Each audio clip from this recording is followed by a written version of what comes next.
I welcome Professor Olivier Piguet and Associate Professor Hamish McDougall to the stage to tell us about virtual reality exploring new dimensions.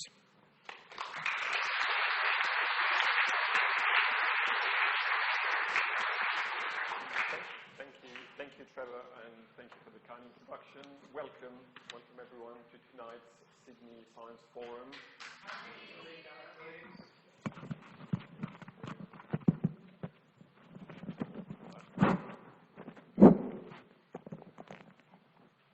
I need to speak like that. I'll hold that. All right, so I'll start again. So welcome and to tonight's Sydney Science Forum. And also congratulations for braving this weather. That's no mean feat. It's not often that it rains in Sydney, so it's good, I guess, we have a little bit of rain. So I'm Olivier Piguet, and tonight I'm here to talk to you about dementia, because this is one of the great medical challenges of the 21st century. And I'm Hamish, and we've got a bit of a team effort on our side tonight. I've also got Elodie here standing centre stage, and Jonathan's over there on the console because we hope to show you something a little bit different tonight. This is PowerPoint that you're looking at, and PowerPoint has been the standard tool for presentation now for 28 years. Tonight we won't be using PowerPoint. This doesn't count as a new dimension as far as we're concerned. What we're planning to do is to try and show you what we've been doing with Olivier and in virtual reality in general, using virtual reality. So this could be a little bit chaotic. This is all going to happen live in real time, and it takes 3 of us to drive, so please be gentle if it looks like a mess. First, I want to start by explaining what it is you're seeing on the screen, since we're all used to too much PowerPoint. That line in the centre, that's Elodie's avatar. You can see that the body movements she makes in real life are mapped onto the avatar's movements. And she sees the virtual world that we've prepared for you through the eyes of the lion, if you like. I wanted to also talk a bit about the screen that we're being forced to watch this on. Ideally, we'd all wear a pair of virtual reality goggles for this presentation. Unfortunately, we don't have the budget for hundreds of pairs of VR goggles yet. But tonight we're going to watch it through this screen. Now, this is an enormous screen, gigantic it seems to me, but it's actually a tiny, tiny slice of the visual world that Elodie's seeing in the goggles.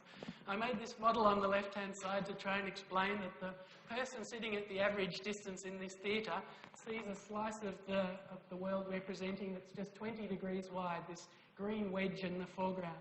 Whereas Elodie's goggles present a field of view of over 100 degrees wide.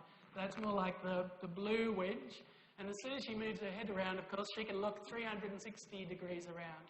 If we were to try and do that at this scale, in a room this size with screens like that, we'd need more than 100 of them arrayed in a giant sphere. So I guess I'm trying to explain that we're just looking through a tiny little window on what she's experiencing. In addition to that, the resolution she's getting is 2.5 times higher than what we're getting on this screen. And we're watching 30 frames a second, she's getting 120 frames a second. And the reason why that needs to happen is that she's going to move her head around fairly rapidly, and the system needs to provide images very quickly and with a very low latency, otherwise people get motion sick. So the vision and the head movements need to match. Unfortunately for us, the vision and the motion are not going to match. We're mostly going to have our head still, and we're going to move the camera quite a lot. And the second video on the right is my explanation for why we're going to move the camera a lot. Someone's going to think, can't they just keep that camera still? The idea is that if we continuously move the camera, then we can help your brain make sense of a 3-dimensional world on a 2-dimensional flat screen. So this simple video is showing that that world looks 3-dimensional even on a laptop screen because the person continuously moves the camera. Now, if you're one of those people that's sensitive to motion, I suggest that you close your eyes like you might at the IMAX theatre, and any sort of unpleasant effects will soon dissipate. So now we're going to make a start with the motion I've just described, and Elodie's going to take us over to the first section. What we've set up here is a circular theatre in the round in reverse, if you like. We've put objects all around the outside of this circle that we're going to work our way around. And the first section here is about the introduction or background for virtual reality. Now, I think everybody knows that virtual reality has actually been happening for 50 years in various labs around the world. People have understood that there was something very powerful about the potential of being able to control all of the senses coming into a particular individual's brain. If you can control everything that an individual is connected to via the world, if you like, you can basically do almost anything. Unfortunately, the technology wasn't up to it for a long, long time. My first exposure to virtual reality was on a project 20 years ago. It flew on the space shuttle. And one of the teams, not our team, but another team, flew what was, at the time, the world's best virtual reality headset. I think they said it cost something like $60,000 for this headset. I was so excited to try this on. I'd seen all the Hollywood movies that you've seen about virtual reality. I was so excited to get these goggles on. It was awful. Tiny little field of view, super low resolution. As soon as I moved my head, the thing lagged and everybody felt completely sick. I thought, oh, that's horrible, basically. Fast forward 20 years to now, and the big question people are asking me quite a lot is, why is this happening now? 50 years of history, why are we all getting excited about virtual reality this year and in the last couple of years? And the reason is the technology has moved along. So trillions of dollars have been invested in developing cell phones, the supercomputers you now have in your pockets. And as a result of that, we have fast, affordable, high-resolution, small displays. We also have movement sensors, inertial measurement movement sensors inside your phone so that you can play games. These are the sensors that virtual reality relies on to make sure that the visual world moves with your real head movements. And we have graphics cards. The gamers have pushed the technology on graphics cards so hard, wanting more smoke and more fire, that the graphics cards in our PCs now are like supercomputers, pumping trillions of pixels into LED's goggles a second. So a couple of years ago, these components came together and there was a thing called the Oculus Rift. I think most of you know that a chap listed this as a Kickstarter and received $2 million in backing overnight, and since sold the technology off to Facebook for $2 billion. So suddenly we hear, whoa, something's happening. We're not using the Oculus Rift, we're using a different headset called an HTC Vive. That's a model of the Vive, similar to the one on LED's face. And the reason we use this one is because it has an amazing position tracking system. There are the two little boxes you can see glowing in the air on the top of these tripods. They're scanning out infrared laser beams which help the goggles solve for position. And it means that LED can move anywhere within a 4x4 metre volume. Naturally, you can walk over to one side of the room, pick up an object with your 6 degrees of freedom controllers, carry it to another part of the room. It's sort of, you're in the virtual world, not just looking at it if you were sitting with a basic Oculus Rift. Now, this tracking system was made, I thought this was great, it was made by a guy named Alan Yates. He was originally from Sydney. He now works in Seattle for the Valve Corporation because he's far too clever for words. The tracking system that he's implemented here replaces $500,000 worth of motion capture equipment in our laboratory, and you can have it it's basically bundled with this headset, so it's a couple of $100 worth of hardware. Genius, I think. Australians should be proud of this in the same way they're proud of cochlear implants, in my opinion, because it's just, the tracking system is off the scale. And the second question that I get asked over and over is, okay, that's why is this happening now, but why is it happening here? Why is this virtual reality so exciting at the University of Sydney and at the School of Psychology at the University of Sydney? Now, the reason for that is that we have a head of school, Franz Stratton, here with a bit of vision, and he's allowed us to set up what we think is a world-class facility just in time for virtual reality to really explode. So this is a model of our laboratory, and you can see we have a full car simulator there for urban driving. In the back corner, we have a 6 degrees of freedom motion simulator. It looks like a giant tank on legs. We've got 4 more simulators here for the codes lab that can be connected together, and that's all about researching decision making. And then back in the other half of the building, we've got what I think is our biggest asset, a giant open space. This is the giant open space. You can see originally it had 30 students sitting in cubicles according to the floor plan. We cleared all of that out and we made a giant room 10 by 10 metres. And the reason why it's our biggest asset is because into that space we can map anything you can imagine. It can be a hospital ward, or it can be a battlefield, or it can be the contents of someone's blood. And so that space we think is the most utilised space at the university, and it's part of the reason why it's happening here at the School of Psychology. So as you can see, there's an amazing technology here. And with Hamish, we've been working for the past year or so to try to see how we can use this amazing and versatile tool to dementia, and how we can apply that to find new solutions to this major health problem. And what we want to do tonight is to take you through this journey and show you a few examples of what can be done with virtual reality. But I guess some of you might think, well, is dementia really such a big problem? I think it is. I've been working on it for about 20 years. But just to illustrate how big this problem is, I'll start by asking you a question. In the audience, how many of you know someone with dementia? Either a family member, a friend, or know someone who is in this situation? If you could raise your hand, please. Yeah, that's what I thought. It's a lot of people. Me, I have a cousin who was 54 when he was diagnosed with early onset dementia, frontotemporal dementia. Until then, he was a successful optometrist. He had 2 teenage daughters, was married, was happy life. And there's this diagnosis.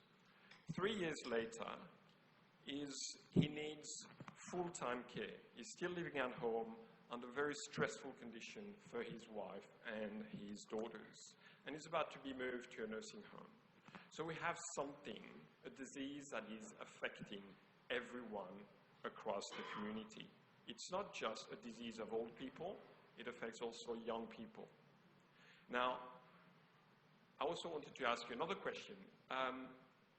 What do you think are the major causes of death in Australia? Any taker? Pardon? Heart disease? I heard cancer. Yeah. Lung disease. Okay, 5 years ago, dementia was about 8 or 9 on this chart. Now it's number 2. So it's just behind heart disease. And within 2 years, it's expected to be number 1. So again, we have a problem here. Now, also, if we look at the number of cases of dementia in Australia, we're talking 400,000 people with a diagnosis of dementia today. 400,000 people, and about 250 people diagnosed every day.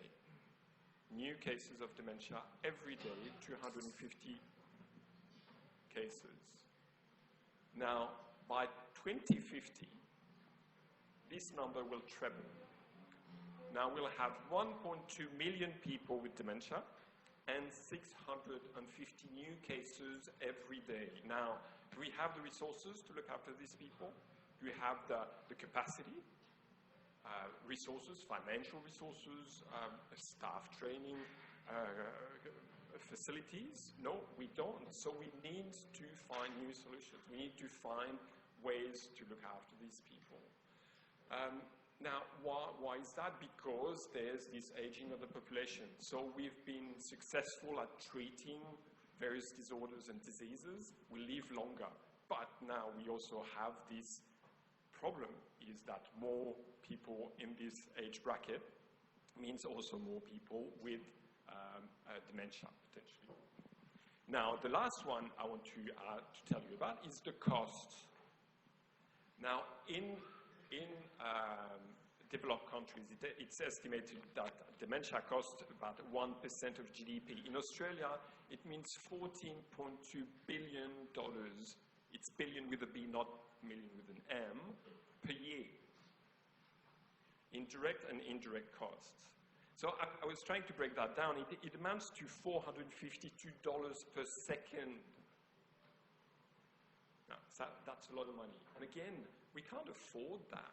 We need to find new solutions, and I think that's where working with new technologies such as virtual reality will help us achieve these goals.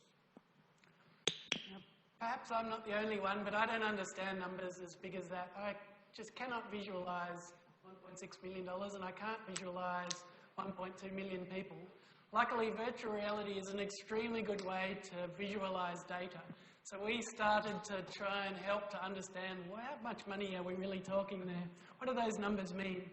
So Elodie's here, and she's just going to show you what a stack of $100 notes worth $27,000 looks like. So that's $27,000. You could buy a nice car for that, and that's what's will be wasted or invested, if you like, in dementia per minute. If you have a look at this stack of money behind there, this is a stack of $100 notes, 2.5 metres tall, taller than you can reach. It's $1.6 million worth of $100 notes. You could buy a pretty flash house for that. Behind there, that's an hourly spend on dementia. The stack behind that is a one-day spend. So this is a stack of $100 notes. You need a pallet to put it on. You can't reach the top of it. You're going to spend that every day. But the number that I think I couldn't even barely understand was $14.25 billion. Now, this was so many dollars that even the graphics card on the computer struggled to render this much money.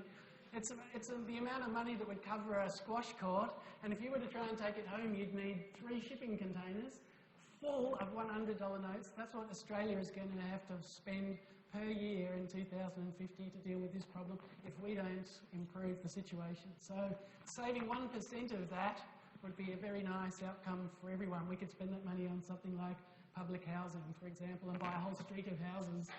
And I think that helped me a little. So what about the cases? I tried to get my head around what on earth does 1.2 million cases look like? So in the room we're sitting in now, there's 600 seats. That's the number of new patients per day we'll expect in 2050. Here comes Elodie to sit in one of the cheap seats.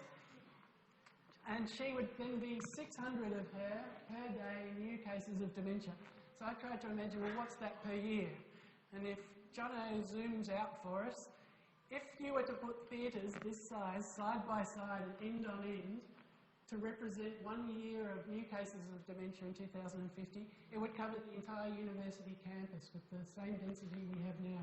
Shoulder to shoulder, knees against the back of seats, as far as you can see all the way across the university. So that's the size of the numbers we're talking about. So, another question that I get very often is, well, are there drugs for dementia? I mean, we hear about it in the newspaper, on television, on the radio.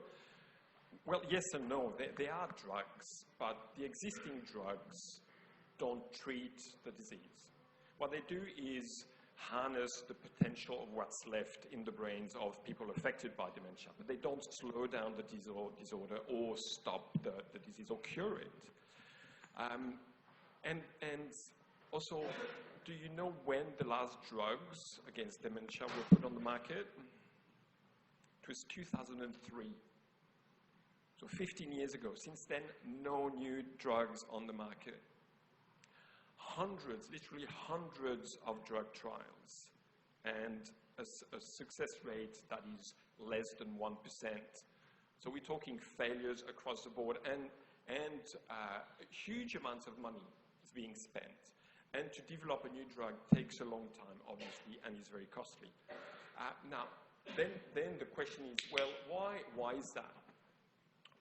Well, because dementia is not one disorder, it's not one disease, but we're talking about different disorders. And here there's an example of the major types of dementia. We're talking Alzheimer's disease, vascular dementia, and dementia with Lewy bodies, but the list goes on and on and on. And each of these diseases actually have different pathologies in the brain.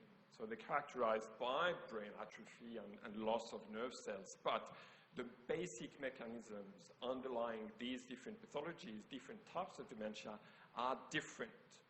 So, which obviously creates a problem when we want to, I clicked a bit too quickly, doesn't matter, but when we want to find or design new drugs. Well, drugs doesn't work. So what do we do then to, well, I'll backtrack one step, is that these different disorders means that there's a difficulty in diagnosing people with the right disease, which also delayed what we can do in terms of interventions and support for these individuals and their families. So what we're left with at the moment is to try to use other tools.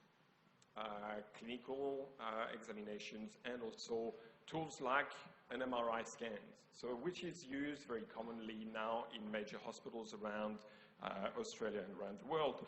And this is just an example of some individuals with dementia. And you can see they are vertical slices going back to front and being moving, so they're moving back to front like that. And all these individuals have a different types of dementia. It doesn't matter which type. But just to illustrate the fact that what you can see is that you can see some areas that are black and some areas that are gray. So the black is denoting where there's brain shrinkage, there's brain atrophy. So you can see that there are a couple of cases, the top one in particular, that where the atrophy is quite pronounced. But for clinician, what is important is to see how much atrophy there is and where the atrophy is, because that will help us understand which type of dementia it is and therefore direct the person towards the right support and interventions. Now, the problem is that patients or people with dementia often, very commonly, have also difficulties with their thinking abilities and therefore don't necessarily understand new situations, unusual situations, noisy situations, which is an MRI scan. And so there's a proportion of patients with dementia who can't have an MRI scan because of these reasons. They're too scared to go in there because it's noisy, it's unsettling, it's claustrophobic. And this is an example where virtual reality can certainly help. Yes, it so happens that we already use virtual reality to try and solve this problem of the fear of undergoing a medical procedure such as an MRI. We tend to use it more in children. So children are very unhappy about being put into an MRI scanner. They often have to be sedated or they come away with really bad memories and experiences. So we collaborate with some colleagues at Westmead who are trying to pre-expose children to this procedure in a virtual, controlled and safe manner until on the day they're great, they're completely happy to jump up on the bed and lie down and keep still while the machine makes this horrible noise. You can see Elodie's lying inside the machine now, and she started the sound of an MRI machine. It's not music, basically. It sounds pretty awful, like the machine's trying to kill you or something. And you have to lie in there without moving for minutes, tens of minutes perhaps. We think that virtual reality works really well on kids to get them happy with that, and that it's almost certainly going to have good applications in patients with dementia. The second thing in this medical scan part of the virtual world that we prepared for you is about visualising scan data. Now, Olivia explained the slices that we saw before, the typical way of looking at MRI data. Again, that's something that, it takes years of practice to understand what you're looking at and where you should be looking. Instead, with virtual reality, you can reconstruct a volume of data into a three-dimensional object. And this object is so much easier to understand than slice that you're reconstructing in your mind, because it's reconstructed in the air as what appears to be a solid three-dimensional piece of information, if you like. Now, this is a real scan of a real patient of a colleague of ours. She has a serious problem, but everything you can see in blue there is a tumour that she has in her sinuses, and that tumour has to come out. Now, recently in the lab, we had two surgeons wearing the goggles and manipulating this data set, arguing about whether it was best to approach this tumour up through the nose or whether they were going to approach through the skull. And the big problem they were discussing was that the tumour and the carotid artery are what they called co-located there. Basically, the tumour is grown into the carotid artery. If they take that tumour, they will almost certainly kill this woman. So with this level of detail and spatial awareness, they were able to plan, do some virtual surgical planning, and we're yet to find out the fate of this woman. But without this additional help, I think she was almost certainly in big, big trouble. So we have a couple of tests or technologies that we can use in the clinic. I talked about MRI scans because other tests like blood tests, saliva tests, CSF tests, they're being under development, but they're not very accurate. For the reasons I explained earlier, is that we're not talking about one disease, but multiple disorders. So as clinicians, what we end up doing is spending a lot of time with the patients and their families to try to understand exactly what is happening to them. And to do that, we, as neuropsychologists, I spent a fair amount of time taking individuals who come to the clinic through a series of tests of thinking abilities. And basically, or broadly, what we do is look at what we call the 5 main cognitive domains. So we look at attention concentration, we look at language, we look at visuospatial, constructional abilities, so your capacity to understand visual information, and also your ability to solve problems using novel solutions. But particularly, and so that's an example of some of the tests we would ask a person to do, either to draw this cube or to copy this figure and then try to remember it later on. But certainly what we do, we spend a lot of time on memory. Why memory? Well, because memory is central to who we are. If we don't have memory, it becomes a bit difficult to navigate the world. But also because that's often the most common complaint that people have when they come to the clinic. And even people who don't come to the clinic, when you talk to people around you, when you get to your even 40s, 50s, people start saying, well, you know, I can't remember where I left my keys. I went to the supermarket the other day, parked the car, and then couldn't find it. Took me half an hour. Now, apparently I went to see some friends on the weekend. I have no recollections of what we did. Now, it happens to all of us. Now, the question is, well, is it part of the normal aging process, or is it something that we need to worry about?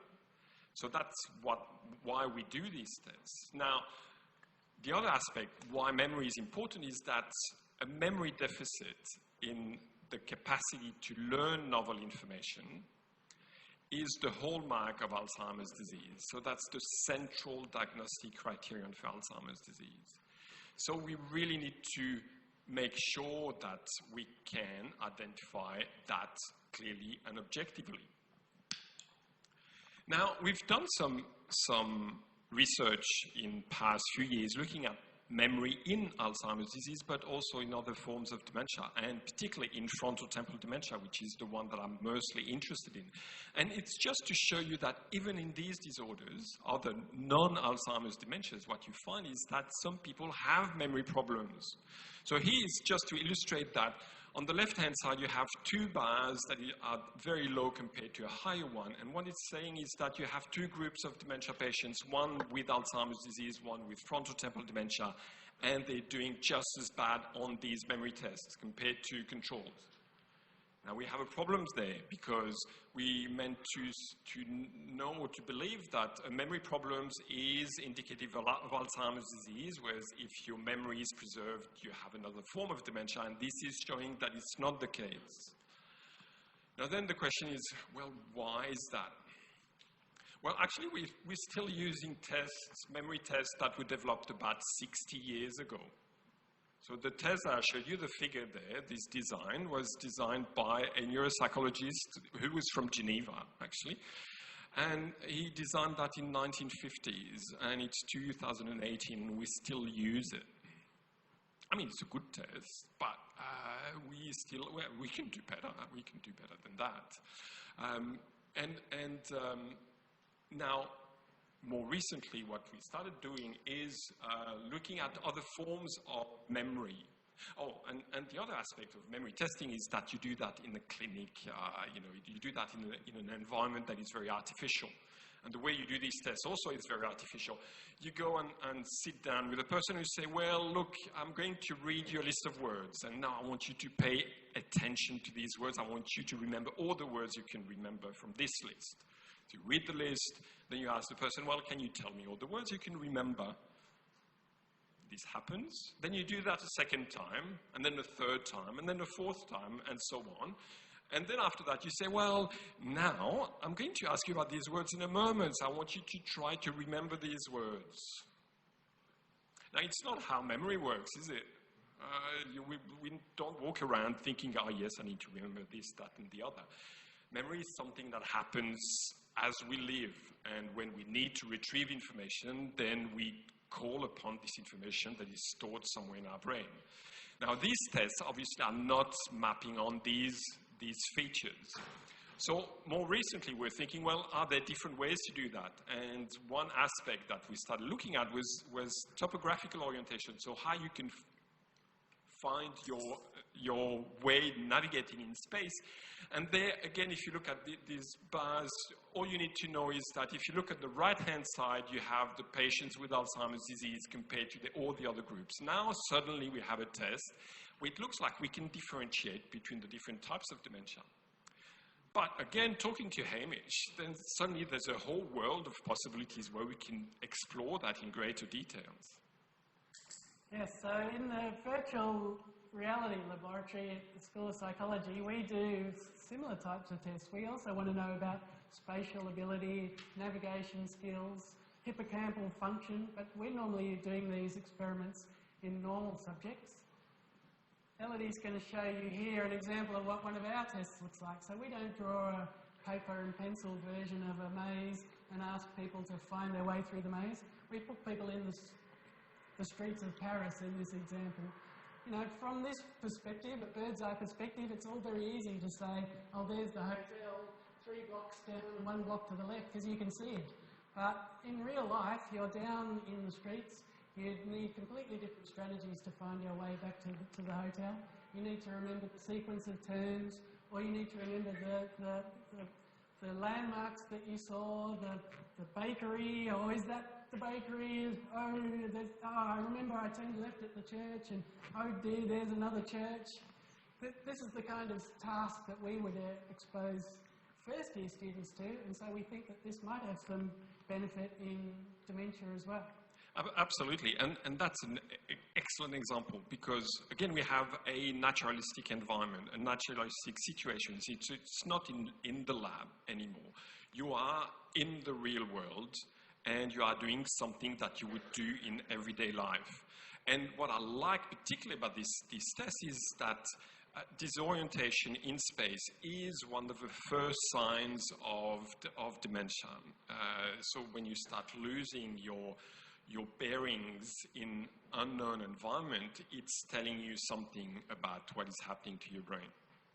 Now, also, as I mentioned briefly before, is that for us now, we have a test of topographical orientation that would enable us to differentiate between different types of dementia, like Alzheimer's disease versus frontotemporal dementia. So that, for me, is very exciting. I think there are other possibilities, aren't there, Hamish? Yeah, we have another example of a test that we use in the lab that's designed to elicit an autonomic response. So, as well as being scientifically interesting, it never gets old putting people in the lab through this kind of demonstration. We ask them to step out onto a plank on the 57th floor of a building, and every participant knows that they're just wearing a pair of VR goggles. They know that they're standing on the carpet. But most refuse to step out of the elevator and walk on this carpet plank.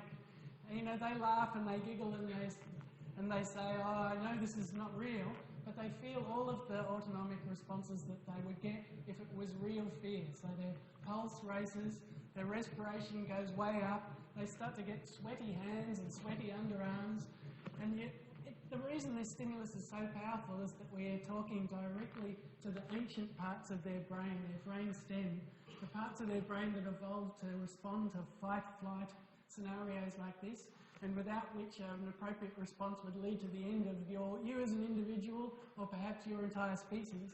These are powerful ingrained responses, and we use them because they're useful for things like flooding phobias. If you're afraid of heights, for example, you can use a virtual version of gradual exposure to reveal yourself of those symptoms. But what do you think in dementia? I think it's wonderful. I think it's wonderful.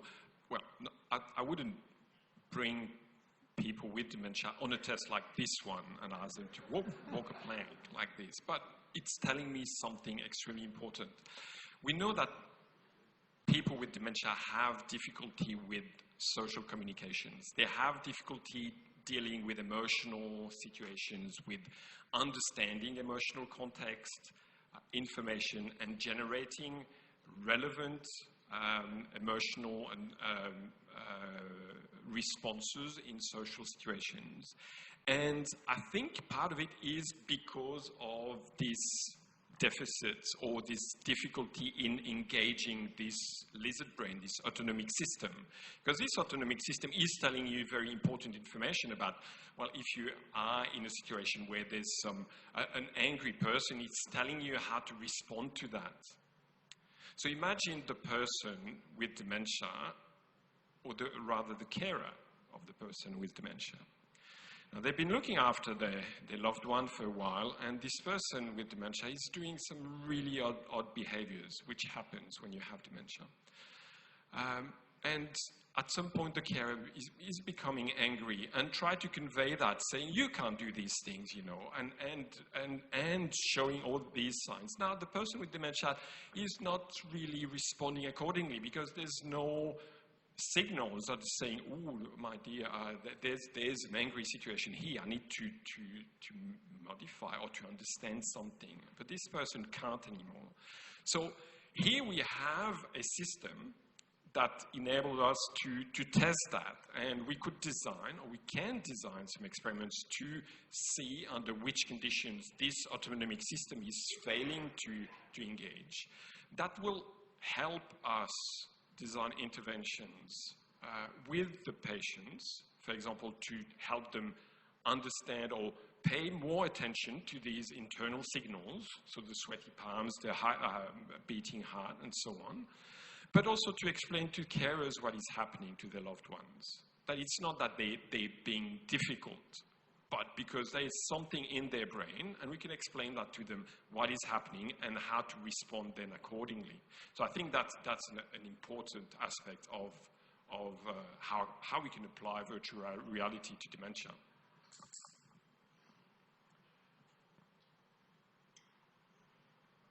Now, dementia is not something that happens overnight. As we all know, that's a disorder that takes a long time to evolve. And if you are going to have dementia when at 70, it means that by the time you're about 50, 55, something is already happening in your brain. Then when you get to the clinic, the disease doesn't stop here. It continues relentlessly. So you have a progressive disorder that is affecting the brain progressively. And also in terms of predicting the disease course is highly variable. And this is something that we're struggling with as clinicians, is that we don't know how people will be next year or in 2 years' time.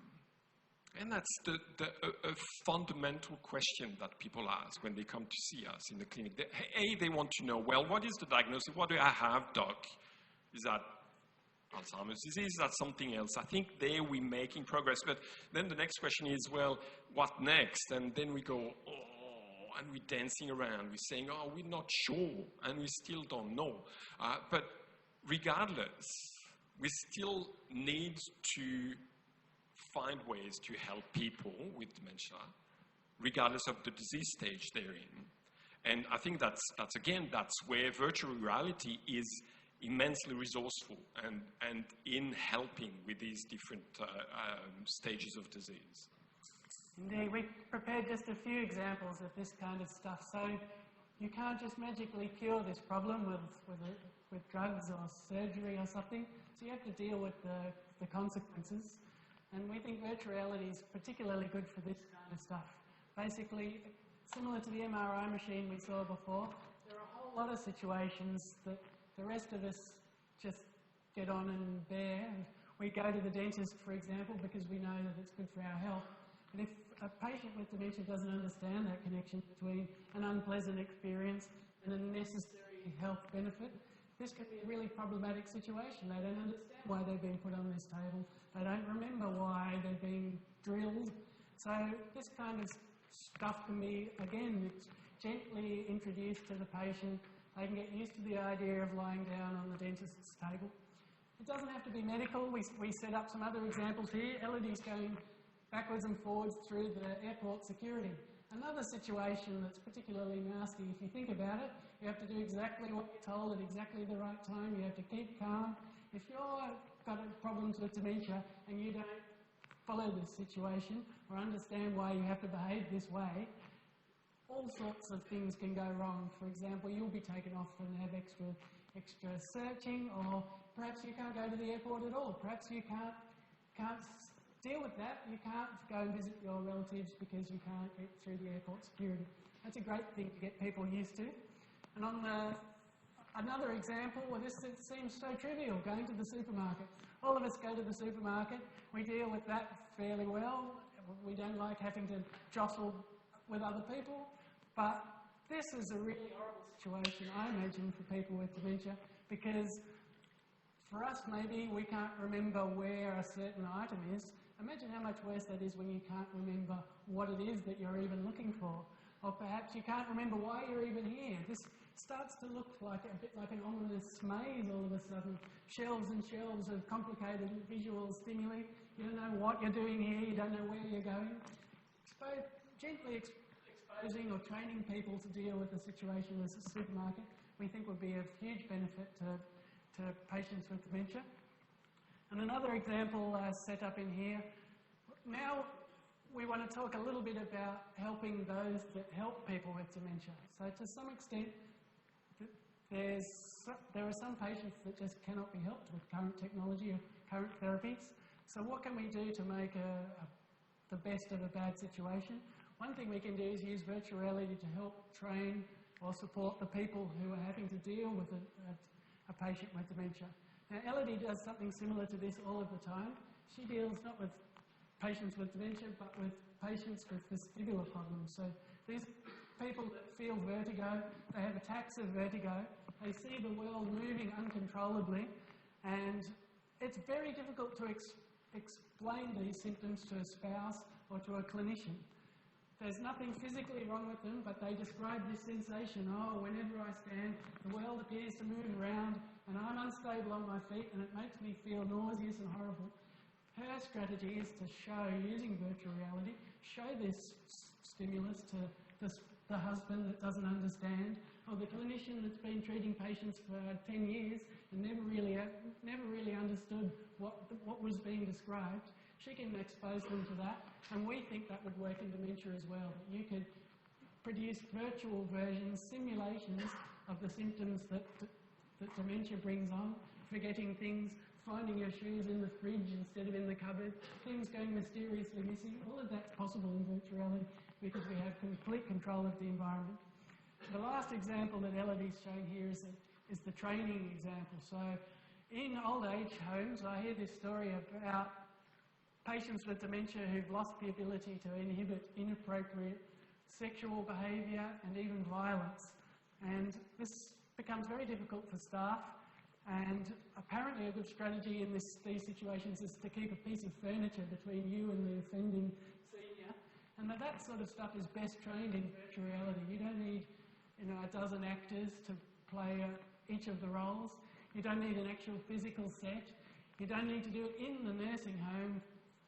You can actually expose the staff, train them to deal with these situations in a safe and comfortable environment like a pair of goggles in the training room in the facility.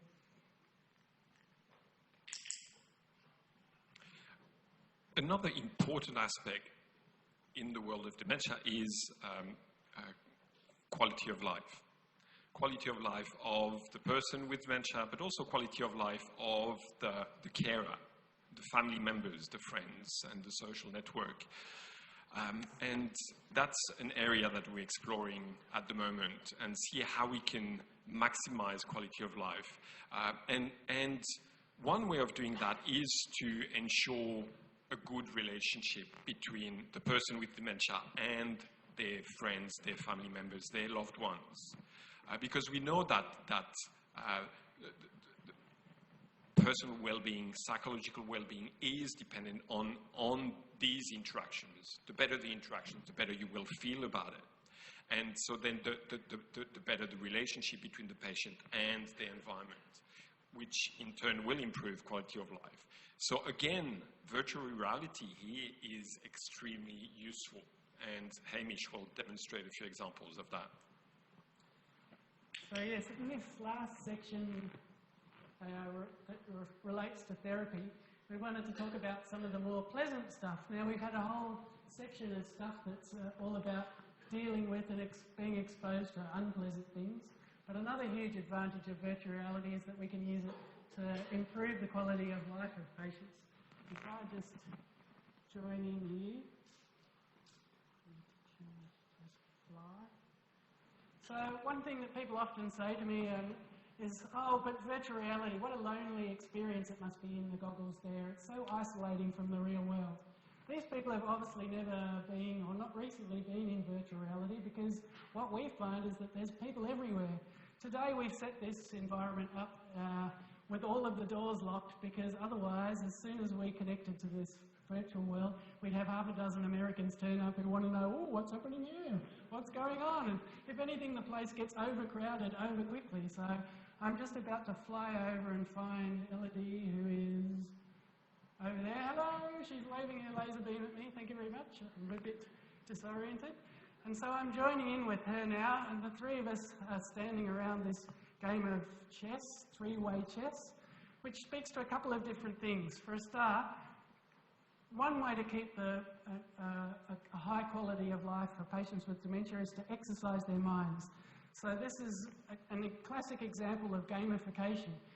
In the process of having a great old time playing a game like this, you're actually keeping your cognitive functions alive. The second thing that it's a great example of is social interaction.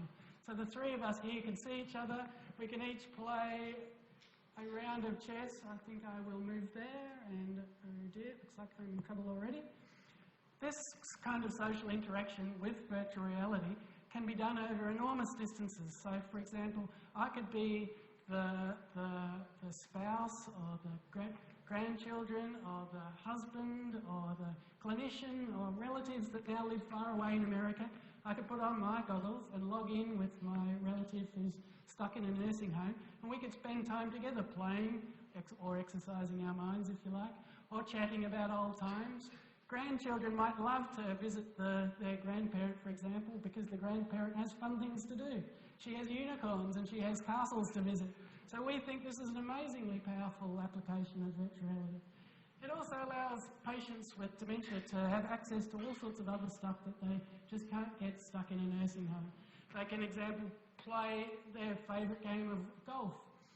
They can play their favourite game of golf with their buddies that they used to play real golf with because of the social aspects. They can go fishing. Over here we set up a dock with a fishing rod poking out, and then if that's not adventurous enough, you can go in this boat off into the wild blue yonder to fish with your friends. So this sort of stuff gets us really excited. This is how you can make someone who's trapped in a nursing home's life that much better. But the example that really gets me excited is this garden. Now, you know, nothing looks all that amazing about the environment I'm showing you now. The magic thing about it, though, is that it's been created using a process called photogrammetry. So instead of thousands of hours of modelling, like most of the assets we've shown you today, someone has simply walked around this garden with a digital camera, even maybe a cell phone, taken a bunch of photos, stuck them into the computer, and the computer has rebuilt a 3D version of that particular garden. So we're talking here about tailored help. If you have a patient who has been living in this house for 30 years and she has to go to a nursing home, the idea would be that you could quickly digitise this location and that patient could then return here. They could return to a familiar environment that keeps them calm, they could meditate and they could use mindfulness and relaxation techniques in their own garden years after they were forced to leave. And it doesn't have to stop at their garden. This could be far, far away. This could be the village in which they grew up. So how would that be to be able to take a patient stuck in a nursing home and return them to the happy days they had as a child in an English village 8,000 miles away? It's this kind of stuff that gets us really excited about virtual reality. If you go on YouTube and you Google this kind of stuff, you see, you might assume, oh, surely patients aren't going to want to wear those goggles, it would be all terrifying. You see these amazing videos of very agitated people, very unhappy about being manhandled. The goggles go on the front and you see them just drift away. They're looking at a scene of the sea with the dolphins jumping, and immediately they relax in their chairs and they say, oh, isn't that lovely? Isn't that lovely? We'd love to be able to deliver that kind of application to as many people as possible. And with equipment worth $500, this is quite conceivable in nursing homes. So we're pretty much at the end of our journey, and what you've seen are just a snippet of what can be done in virtual reality applied to the world of dementia. I think we showed you some applications at the level of diagnosis, but for me what is more important is how we can use that in terms of intervention and support, given the lack of drugs for dementia. And really the two things for me, most importantly with regard to individuals with dementia, is that trying to maintain independence for as long as we can, which means finding ways for these people to stay at home, stay with their loved one, with their family, being able to live a good life, despite the fact that they have a diagnosis of dementia. But when comes the time where the family might not be able to look after their loved one anymore, they need to go to a nursing home, then we can find ways to prepare them for this transition, but also find ways for them to have as good quality of life as is possible, and using things like these virtual gardens or social interactions. So for them to be connected with the people they like, they love, because we are social individuals. We're not meant to live isolated. We need contacts. And I think, again, virtual reality, as Hamish was saying, is not an isolating event. It's something that will help connect and maintain connection, which is so important in people with dementia. Hamish. So this last section on virtual reality, I have to admit, is a little self-indulgent, but this is an opportunity, a great opportunity for us to try and get a bit of feedback from you. Now, I'm suspecting that those of you that braved the weather today are probably already early adopters or supporters of virtual reality. You probably don't need preaching to the converted, as the expression goes, but we have been doing demonstrations like this now for the last 3 years, more than 100 demonstrations like this, and we're still at this point not really sure whether people like yourselves, members of the general public, are on our side of the fence thinking this is exciting, or on the other side of the fence wondering whether it's all a bit of a con. So what I've set up here today is I'm going to ask you to be the emperors and to make a determination on this. So for the purposes of that, we have the Colosseum here, and I'm going to fly down and I'm going to become this gladiator. And as you can see, the lion here, I might shrink down a little bit. The lion here is menacing me, the University of Sydney lion is menacing me, and it's because we need to ask you whether it's going to be thumbs up or thumbs down in your opinion for virtual reality. If you think virtual reality is still 2 years away, despite what you've seen today, or you think it's a gimmick or a game, or it's just a bit of a fad and it'll all be over next Wednesday, then I would ask you to just sit and do nothing. If, however, like us, you see the amazing potential for bringing real benefit to clinicians and patients and students and society in general, then I'm going to go down on one knee and I'm going to ask you to raise your thumbs in the air if your verdict is live.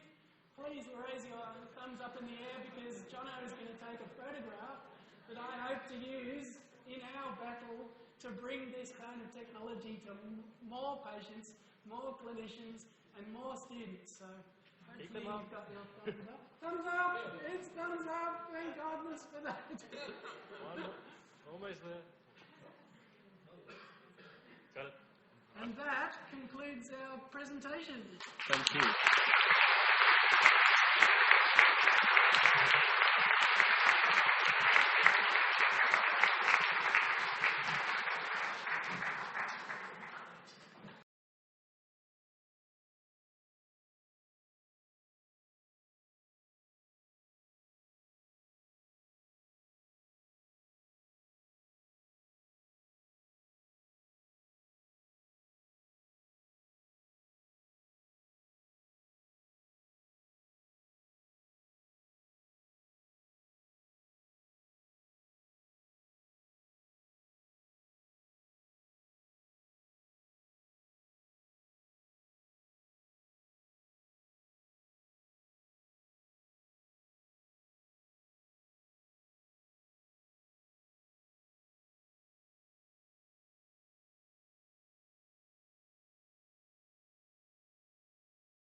So the next Sydney Science Forum is Adventures in the Virusphere, Charting the World of Viruses, presented on the 12th of September by Professor Eddie Holmes from the School of Life and Environmental Sciences.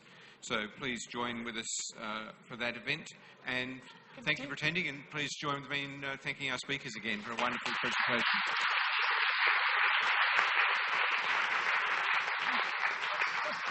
If people don't mind me having just one last word, I know I can't resist, but I really have to acknowledge the maker of the program that we used tonight, because we think that this is incredible technology.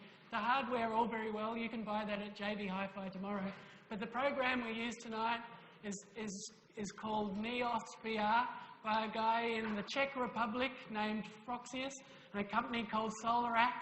He's given this program away for nothing. 3 years programming. It's allowed us to produce this version of a presentation 1,000 times, in my mind anyway, better than a PowerPoint, without any money spent. And I think this is a huge step up in what's available. This is the killer app, in my opinion, for research and education. So I'd like to thank Froxius for this amazing piece of work.